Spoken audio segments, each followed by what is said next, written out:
வணக்கம். செங்கம் டவுன் தோக்கவாடி பகுதியில் புரட்சியாளர் அம்பேத்கர் அவர்களின் முழு உருவ வெண்கல சிலையை நாடாளுமன்ற உறுப்பினர் தொல் திருமாவளவன் அவர்கள் திறந்து வைத்து சிறப்புரை ஆற்றினார். திருவண்ணாமலை மாவட்டம் செங்கம் டவுன் தோக்கவாடி பகுதியில் அமைக்கப்பட்டுள்ள புரட்சியாளர் அம்பேத்கர் அவர்களின் முழு உருவ வெண்கல சிலையை சிதம்பர நாடாளுமன்ற உறுப்பினரும் விடுதலை சிறுத்தைகள் கட்சியின் தலைவருமான தொல் திருமாவளவன் அவர்கள் திறந்து வைத்து பொதுமக்களிடம் சிறப்புரையாற்றினார். தோக்கவாடி பகுதி மக்கள் ஒன்றிணைந்து புரட்சியாளர் அம்பேத்கர் அவர்களின் முழு உருவ வெண்கல சிலையை கடந்த 2016ஆம் ஆண்டு அமைத்துள்ளார்கள். அந்த சிலை பொது இடத்தில் உள்ளதாக கூறி வருவாய்த்துறையினர் மற்றும் நெடுஞ்சாலைத்துறையினர் அந்த சிலையை அகற்றினார்கள். பின்னர் அப்பகுதி மக்களின் பல்வேறு கட்ட போராட்டங்களுக்கு பிறகு சுமார் 9 ஆண்டுகள் கழித்து டாக்டர் அம்பேத்கர் அவர்களின் முழு உருவ வெண்கல சிலையை அப்பகுதியில் விடுதலை சிறுத்தைகள் கட்சியின் தலைவர் தொல் திருமாவளவன் அவர்கள் திறந்து வைத்து அப்பகுதி மக்களிடம் அம்பேத்கர் அவர்களின் பெருமைகள் பற்றி உரையாற்றினார்.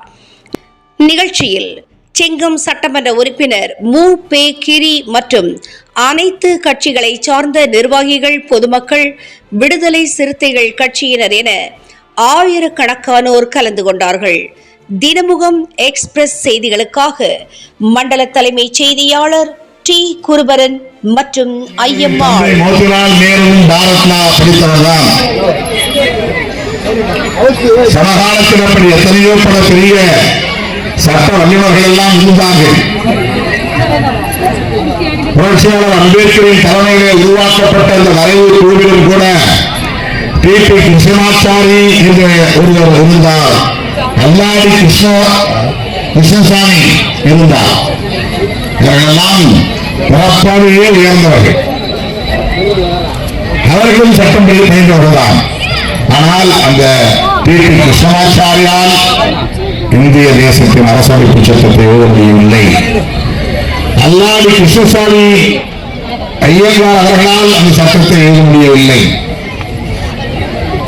கே. என். முன்ஷி அவர்களால் அந்த சட்டத்தை எழுத முடியவில்லை.